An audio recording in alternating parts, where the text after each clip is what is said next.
සිංහල සාහිත්‍ය ඉතිහාසයේ කියවෙන විදිහට නම් දෙවි දේවතා උන්වහන්සේලා 33 කෝටියක් ඉන්නවා. මේ 33 කෝටියෙන් එක්කෙනෙක් දෙන්නෙක් ඉතින් Tamanට අවශ්‍ය විදිහට අදහගෙන ඉන්න අයට ඒ අයිතිය තියෙනවා. ඒකට ගරුත්වයත් ඒ විදිහටම තියෙනවා. හැබැයි මම මේ ගණදේවිය හොයාගත්තේ මෙයා මැටියෙන් හදලා තියෙන්නේ. මං ආගමික විශ්වාසයක් හින්දා නෙවෙයි මම මෙයාත් එක්ක තියෙන ආර්ට් එකට හරි කැමතියි. මූර්ති ශිල්පය. ඊට පස්සේ අනිත් පැත්තෙන් ගත්තාම හරි අඩුවෙන් තමයි මෙයාගේ නීට් නෑ මූර්තිය බාගෙට කැඩුණු ඒ කලර්ස් ඒවා හරි ලස්සනයි.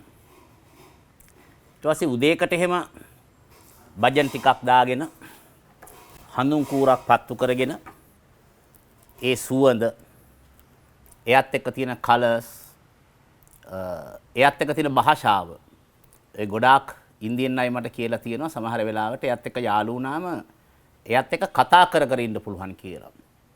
තමන්ගේ ප්‍රශ්න එයාට කියනවා. එයාට ප්‍රශ්න තියෙනවද අහනවා. සල්ලි ප්‍රශ්න තියෙනවා නම් මෙයාට එහෙම කියනවලු. මට පොඩි සල්ලි ප්‍රශ්නයක් තියෙනවා. මේ මිත්‍රයා මනි ප්‍රොබ්ලම් එකක් තියෙනවා. කිව්වහම පොඩි උදව් කරනවලු එදාට. යාළුකමකට. ඒතර දුක බෙදා ගන්න පුළුවන්. සුවඳ බෙදා ගන්න පුළුවන්. හැබැයි ප්‍රශ්නේ තියෙන්නේ මේ යටි දෘෂ්ටියත් එක්ක ඉන්දියාවේ Hindu ආගමත් එක්ක හැදිච්ච මේ මූර්ති ශිල්පයන්ගේ හැම ඇතුළත තියෙන මේ සාහිත්‍යමය කාරණා සත්‍ය කාරණා වශයෙන් අද විශ්වාස කරන්න පටන් අරන් තිනවා. දැන් උදාහරණයක් මේ යටි දෘෂ්ටිය දෙවියන් එක්ක අපි යටි දෘෂ්ටියේදී කියන්නේ ස්ත්‍රීහුණන් රැක්ක නොරැක්කාහුය කියලා. ඒක සාහිත්‍යයේදී විවේචනය කරන්න පුළුවන්. ඒ නිසා මම කැමති අද පොයේ දවසේ මේ ජාතක කතා පොත බුද්ධ භාෂිතයක් නෙවෙයි. ඒකේ යටි දෘෂ්ටිය සහ දේවවාදී දේවල් බොහෝ ප්‍රමාණයක් මිශ්‍ර වෙලා තියෙනවා කියන කාරණාවත් එක්ක මේ කාන්තාව සම්බන්ධයෙන් වැදගත් ජාතක කතාවක් කියන්න අන්ධ භූත ජාතකය. වැඩි පටන් ගමු. ඝන දෙයියෝ නෙවෙයි.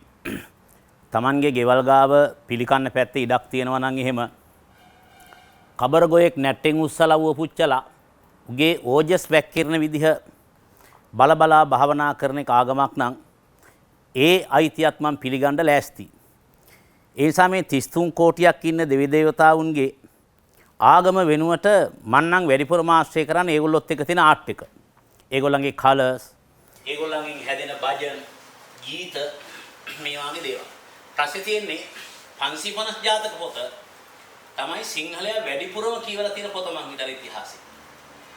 මේ පොතේ තියෙන දේවල් අපි විශ්වාස කරනවා තාම බුදුහාමුදුරුවන්ගේ ශ්‍රී මුක දේශනා කියලා. බුදුහාමුදුරුවම කටින් කිව්වේවා කියලා.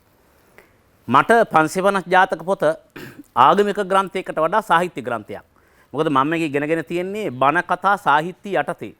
ඒ නිසා මං අර 550 ජාතක පොත් වහන්සේ කියලා එයාව පූජා පවත්වන්නේ නැතුව ඒක සාහිත්‍ය කෘතියක් විදිහට කපා කොටා එලා විමසා පරිහරණය කරන්නට මම පුරුදු වුණා. මම අද උත්සාහ කරන්නේ අන්ධ භූත ජාතකය 68 වෙනි ජාතක කතාව වන්දනාමාන කරන බණ කතා සාහිත්‍ය කෘතියක් බණ කතා කෘතියක් විදිහට නෙවෙයි බණ කතා සාහිත්‍යයේ විශේෂ සාහිත්‍ය කෘතියක් විදිහට කතා කරන්න පුළුවන්ද කියලා බලන්න. 550 ජාතක පොතේ මම ඉස්සෙල්ලා කිව්වේ 68 මං හිතන්නේ 68 ඕ 62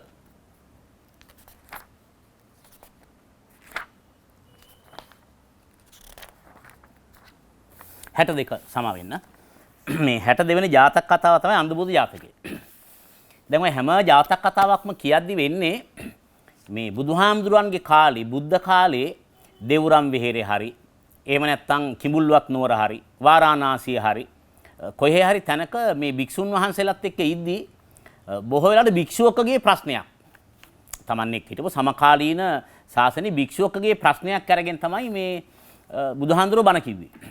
දැන් උනත් ඕනනම් පුළුවන් දැන් අර මේ බුදුහාමුදුරුවෝ තුන්වෙනි පාර ලංකාවට ආවා කියන්නේ අර සිරිපාදට විල ගියා කියලා කියන්නේ මේ කැරණි පන්සලේ චූලෝදර මහෝදර කියන දෙබෑයෝ දෙන්න සහෝදරයෝ දෙන්න එකම පවුලේ එකම අම්මගේ දරුවෝ එකම සහෝදරයෝ දෙන්න මැණික් පුටුවක රණ්ඩු වුණාම න්යාව කියලා කියන්නේ.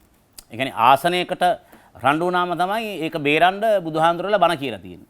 දැන් උනත් ඕනනම් කාටේ බණක් කියන්න පුළුවන් නිකන් ආසනයකට රණ්ඩු වෙන දෙන්නෙක් අරගෙන උඹලා දෙන්න මේ ආත්මෙ නෙවෙයි ගියාත්මෙත් තොපි දෙන්නා මෙහෙම කුලල් කෑවා කියලා තමයි බුදුහාඳුර බණ කියලා තියෙන්නේ.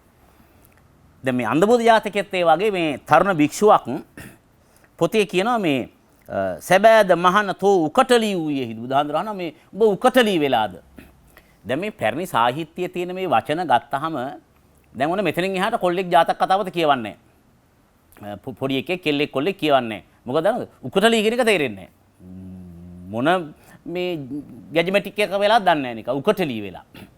මේ කියන්නේ අසහනයටපත් වෙලා. පීඩණයටපත් වෙලා.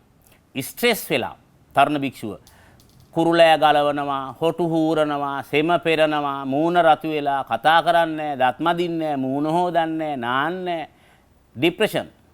දැන් ડિප්‍රෙෂන් පොඩි සාදු කෙනෙක් කියන්නකෝ. ඒතකොට තේරෙනවා. හරි. දැන් එයාගෙන් අහනවා උඹ ડિප්‍රෙෂන්ද කියලා. උකටලීද කියලා අහනවා. එයා කියනවා ඔව් මේ ගෑණියෙක්ින්ද කියලා. දැන් මම මේ පොඩි අවුට් වෙලා ඉන්නේ මේ දවස්වල මට හරි පීඩනයයි. මේ කියන්න තේරෙන්නේ නැහැ නිකන් දත් මදින්නේ නැහැ මූණ හොදන්නේ නැහැ ඇඬෙනවා නිකන් කළු කුහරයකට වාගේ නිතරම යනවා මේ ડિප්‍රෙෂන්. හරි. දැන් මේ ડિප්‍රෙෂන් වෙච්ච හාමුදුරුවන්ගෙන් ඇහැව්වහම එයා කියනවා මම මේ ගෑල් ළමයෙක්ින්ද ගෑණියෙක්ින්ද. බුදුහාමුදුරුවෝ කියනවා ස්ත්‍රීහුනම් රැක්ක නොරැක්කාහුය. පෙර නුවණැත්තෝ ස්ත්‍රියක ගර්භේ පටන් රක්නාහු. මේ පොඩි හාමුදුරුවනේ ගෑනු කියන જાතිය ආරක්ෂා කරන්න පුළුවන් જાතියක් නෙවෙයි. මීට පෙර මේ ඉතිහාස කාලේ නුවණැත්තු මේ මැට්ටොත් නෙමෙයි නිකන් මොලේ තියෙන උන් ටිකක් මීටරේ තියෙන උන් පවා මේ කුසේලාගෙන ඇවිද්දත් මේ බඩ ඇතුලේ තියාගෙන ඇවිදලත් ගෑනු ආරක්ෂා කරන්න බෑ. ඒක නිකන් ඒ ජෙන්ඩර් එකේම ලක්ෂණයක් කියලා බුදුහාඳුරෝ කියනවා. ගෑනු මේ ආරක්ෂා කරන්න බෑ කිව්වහම අර පොඩි හාඳුරෝ කියනවා කතාව කියන්න කිව්වම ඔන්න අන්ධබෝධ ජාතකේ අතීත කතාව කියනවා. අර ડિප්‍රෙස් වෙච්ච පොඩි හාඳුරුවන්ට එයා ගෑණියෙක්ින්ද අවුල් වෙලා ඉන්නවා කියලා කිව්වහම මේ ගෑනු රකින්න බෑ කියන එක තහවුරු කරන්නට බුදුහාමුදුරුවෝ අතීත කතාවක් කියනවා. ඒක තමයි අන්ධබෝධ ජාතකයේ අතීත කතාව වෙන්නේ. යටගිය දවස බරණැස් නුවර යටගිය දවස එක්තරා කාලයක once upon a time වාරාණසී දැන් වාරාණසී කියන්නේ තාම පැරණි නගරේ බ්‍රහ්මදත්ත නම් රජුරු කෙනෙකුන් රාජ්‍ය කරන කල්හි මොකද අර මේ බ්‍රහ්මදත්ත ලංකාවේ පරාක්‍රම බාහු පළවෙනි දෙවෙනි පරාක්‍රම බාහු තුන්වෙනි පරාක්‍රම බාහු හතරවෙනි පරාක්‍රම බාහු වගේ බ්‍රහ්මදත්තලා හැමදාම ජාතක කතාවක බ්‍රහ්මදත්ත පරම්පරාවකේ තමයි මේ රජ වෙලා තියෙන්නේ. ඉතින් මට සිද්ධියකුත් මතක් වෙනවා වරක් මේ දිවයින පත්තරේ ඉරිදා දිවයිනේ මහාචාර්ය ජේ.බී. දිසානායක ලිපියක් ලියලා තිබුණා මේ මම බ්‍රහ්මදත්ත මුණ ගැසීමි කියලා. ජේ.බී. සර් ඉන්දියාවේ ගිය වෙලාවේ බර්ණැසදියට බ්‍රහ්මදත්ත හම්බ වෙලා මේ බ්‍රහ්මදත්තගේ මාලිගාව අශෝක ෆිල්ම් එකේ තියෙන්නේ අතරම බ්‍රහ්මදත්තගේ මාලිගාව. ඒක ගාවදී බ්‍රහ්මදත්තගේ පරම්පරාවේ අන්තිම එකෙක් හම්බ වෙලා ජේ.බී. සර්ට. එයාත් එක්ක ෆොටෝ එකක් ගහලා ඒ චාරිකාව ගැන මේ ලිපියක් ලියලා තිබුණා. මට හරි ආස හිතුණා මේ ඉන්දියාවේ ගිය වෙලාවක වාරාණසීට ගිහිල්ලා අර බ්‍රහ්මදත්තගේ පරම්පරාවේ එකෙක් හම්බ වෙන්න. මොකද 550 ජාතකෙම අපි අහනවානේ බ්‍රහ්මදත්ත රජ කරපු කාලේ බ්‍රහ්මදත්ත තාම ඉන්නවා. මේ අන්තිම බ්‍රහ්මදත්ත වාරාණසී ගාව මේ ලංකාවෙන් යන සංචාරකයන්ට මේ අඹ වික්කා අඹ කපලා ලුණු දාලා ඒ බ්‍රහ්මදත්තගේ අන්තිම එක. අර උන් එක තමයි මේ ජේ.බී. සර් ෆොටෝ එකක් ගහලා පත්තරේ දාලා තිබුණේ මේ බ්‍රහ්මදත්ත පරම්පරාවක කියලා. උන් තාම ඉන්නවා. කොහොම හරි මේ જાතියේ බ්‍රහ්මදත්තයෙක් ඉන්න කාලේ පුරණ ලද බෝධි සම්භාර ඇති අප මහා බෝසතාණෝ බෝධිසත්වයෝ කියලා කියන්නේ සරලව බුද්ධත්වයට පෙරම් පුරණ එක්කෙනා. ඉතින් සාරාංශකේ කල්පලක්ෂයක් සංසාරයේ මෙච්චර කාලයක් මහා මායත් එක්ක නම් මෙච්චර කාලයක් මෙහෙම පෙරම් පුරපු කාලේ අම්මා වෙන්න යශෝදරා බිරිඳ වෙන්න ලේන කුලේ ඉඳන් ඒ ඔක්කොම බෝධිසත්ව ආත්ම. දැන් මේ බ්‍රහ්මදත්තත් ඉන්නේ බෝධිසත්ව ආත්මයක ඉන්නකොට එයා මේ තමන්ගේ පුරෝහිතයොත් එක්ක ඇමති මණ්ඩලෙත් එක්ක මොකද සමහර රජවරු හිතන් ඉන්නවානේ උන් රටේ මේ බාරකාරයෝ නෙවෙයි අයිතිකාරයෝ කියලා. අන්න එහෙම එකෙක් මේ බ්‍රහ්මදත්තයත් මේ තමන්ගේ ඇමති මණ්ඩලෙත් එක්ක කරන වැඩේ මේ රාජ්‍ය කරන කල් දැහැමින් කියලා කැලකුත් මේ ඉතාම ධාර්මිකව රට පාලනය කරනකොට කරන්නේ දාදු කෙලින්නාහුය ඇමති මණ්ඩලෙත් එක සූදු කෙලිනවා. දැන් වර්තමාන භාෂාවෙන් තේරෙන්නේ නැත්නම් එහෙම ජනාධිපති අගමැති වාගේ වුන් මේ කැබිනට් මණ්ඩලෙත් එක්ක ගිහිල්ලා නිකන් කැසිනෝ ගහනවා මේ ධම්මික පෙරේරා ගාව. ඇමති මණ්ඩලේ කැසිනෝ ගහනවා. ඒ වගේ මේ දාදු කිරිනෝ රජුරෝ විනෝදෙට සූදු කෙලිනවා ඇමති මණ්ඩලෙත් එක්ක. මේ අකා සූදු කෙලිද්දි මරු වැඩක් කරනවා මේ මොනිකම් පොඩි ටැක්ටික් එකක් පාවිච්චි කරනවා නිකම් පොඩි ගාතාවක් කියනවා මෙහෙම සබ්බේ නදී වංකගතා සබ්බේ කට්ටමයාවනා සබ්බත්තියෝ කරේපාපන් ලාභමානා නිවාතකේ තුක් කියලා දාදු කැට් ටික දැම්මහම සූදුවෙමු හැමදාම දින්නෝ. මේකෙන් කියන්නේ සබ්බේ නදී වංකගතා මේ ගෑනු වරදේ බැඳෙන්නේ නැත්නම් ගංගා ඇදවිවි ගලන්නේ නැතිව කෙලින් ගලනවා ගංගා නිකන් රේඛාවක් වගේ. කට්ටමයාවනා ගෑනු වරදේ බැඳෙන්නේ නැත්නම් ගෑනු විතරම් පවිත්‍රායි නම් මේ කැලෑ කියන ඒවා තියෙන්න ඕන නිකන් සහරා කාන්තාරේ වගේ නිකන් ගස් නැති කැලෑ හැදෙනවා. කියලා තමයි හැමදාම දාදු කිල්ලන්නේ. දැන් මේ හැමදාම පරදින පුරোহিතයා හිතනවා. ඒ කියන්නේ ප්‍රධාන ඇමතියා රජුරුවන් හිතනවා හොඳයි. මම පතිවෘතාව තියෙන ගෑණියෙක් හදනවා. ඒ හදන්නේ ගෑණිගේ පතිවෘතාව වෙනුවෙන් නෙවෙයි. පතිවෘතාව තියෙන ගෑණු එකෙක් හරි මේ ලෝකේ හිටියොත් එහෙම රජුරුව සූදුවෙන් පරදිනවා. රජුරුව පරාජය කරන්න අර පුරোহিතයා තීරණය කරනවා කන්‍යාවියක්. එහෙම නැත්නම් වරදේ බැඳෙන්නේ නැති වෙන්න ගැහණියක් කොහමද නිර්මාණය කරන්න කියලා එයා ප්‍රැක්ටිස් එකකට යනවා පුරোহিතයා. පතිවෘතාව රකින්න ගෑණියෙක් හදාගන්න අර පුරোহিතයා කරන්නේ රට පුරාම ඉන්න ගැබ්ගත් ගෑනු හොයලා එක ගෑණියෙක් ගෙනෙල්ලා ඒ ගෑණි හදාගන්නවා දරුවා වදනකම්. එතකොට ගැබ්ගත් ගෑණියෙක් ගෙනෙල්ලා දරුවා වදනකම් බලන් ඉන්නවා දුවෙක් ඉපදුනාම තියාගන්න කියලා කිව්වහම සමහර ඔය නාත දෙවියන්ගේ මනහන සහ නාත දෙවියන්ගේ විද්‍යාව ඉගෙන ගන්න මහාචාර්යවරයෙක් එහෙම කියන්න පුළුවන්. පේනවා නේද ඉතිහාස දැනුමේ තරම ඒ කාලේ සාමාන්‍ය ඇමති මණ්ඩලයේ කෙනෙකුට ගෑණියෙක් දිහා බලලා කුස දිහා බලලා කියන්න පුළුවන් මේ ජෙන්ඩර් එක. මේ ගෑණියේද පිරිමියෙක්ද කියලා වගේ ගොන් කතාවක් කියන්න පුළුවන්. මම හිතන්නේ මූ ඇමතියනේ පුරোহিතයනේ බඩින් ඉන්න ගෑනු සෙට් එකක්ම ගාලා වායේ ගෙනාව තියාගත්තා. ළමයි හම්බුනාම දුවෙක් හම්බුනාම දුව තියාගත්තා අනිත් උන්ට කොක්කම පිටුහල් කරා. සාමාන්‍ය දෙයක්නේ. අඹේ වල කිරිපට්ටිය වගේ. දැන් අර හදාගන්න ගෑණි අන මේ කැමරා කරන එක්කෙනා hina වුණා මං අර අඹේ වල කිරිපට්ටිය වායේ කියද්දි. ඒ කිව්වේ අඹේ වල කිරිපට්ටියේ අර පට්ටි ගොනා ලොකුවට ඉතුරු කරගෙන අනිත් ගොන්නු ඔක්කොම මරනවනේ. කිරි ගන්න වැසි ඉතන ඉතුරු කරගන්නේ.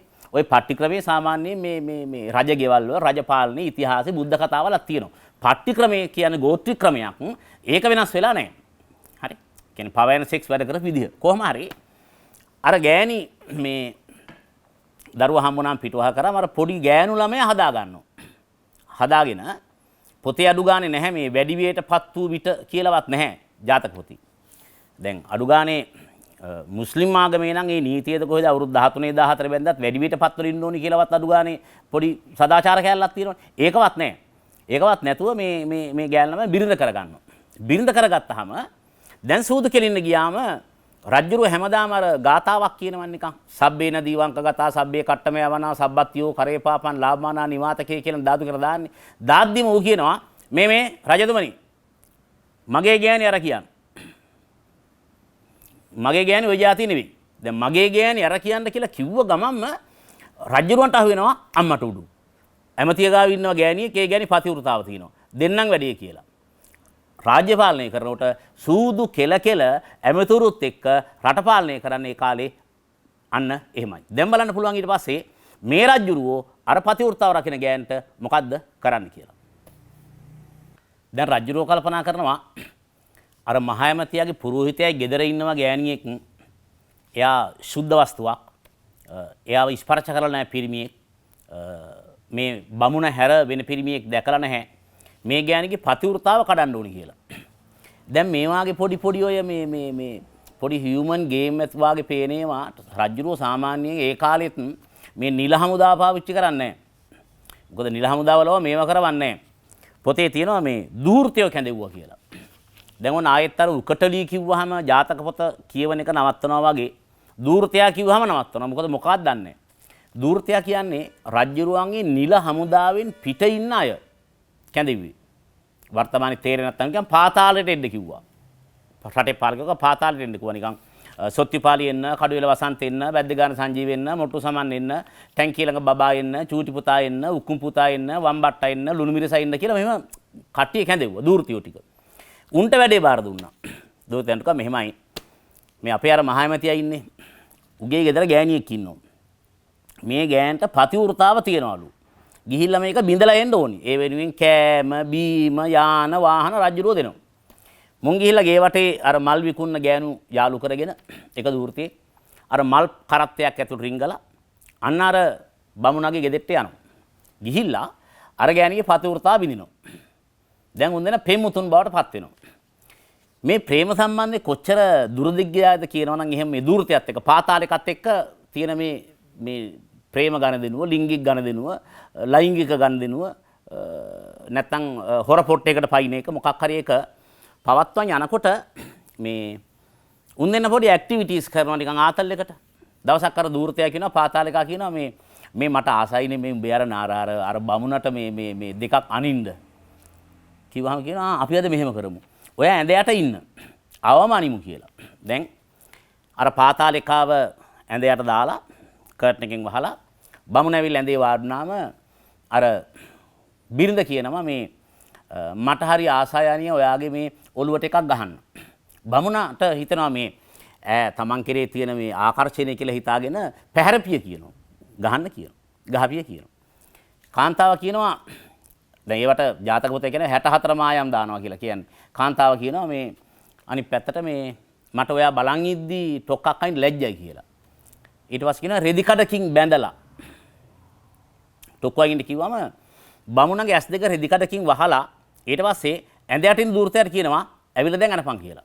දූර්තය උට්ට ඇවිල්ලා හය යටේ පොරක් වෙන්න ඇති පාතාලෙකෙක් මේ වැලමිටෙන් අයිනෝ 1යි 2යි කියලා දෙකක් අයිනෝ. අන් දෙක වගේ දෙකක් වෙනවා මූට කෑ ගැහෙනවා.